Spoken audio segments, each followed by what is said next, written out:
Good morning and best Sunday to one and all. So இன்னைக்கு கடவுள் என் முகம் எளிதானது, என் சுமை எளிதானது, உங்கள் சுமைகளை என்னிடம் கொடுத்து விடுங்கள், நான் உங்களுக்கு இடைப்பாற்றிருப்பேன் என்று கூறுகிறேன். ஸோ அந்த பாடலை இன்னைக்கு நம்ம பாடுவோம்.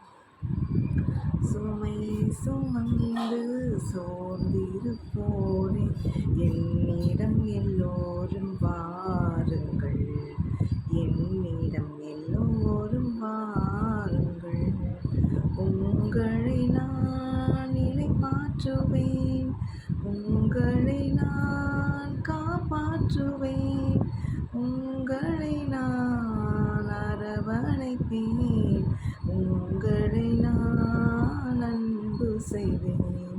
சுமை சுமந்து சோர்ந்திருப்போரே என்னிடம் எல்லோரும் வாருங்கள், என்னிடம் எல்லோரும் வாருங்கள்.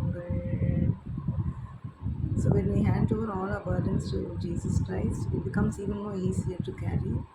His burden is very less since He carries all our burdens. So all of you have a blessed Sunday and a blessed and a safe week ahead. Thank you. Bless you all.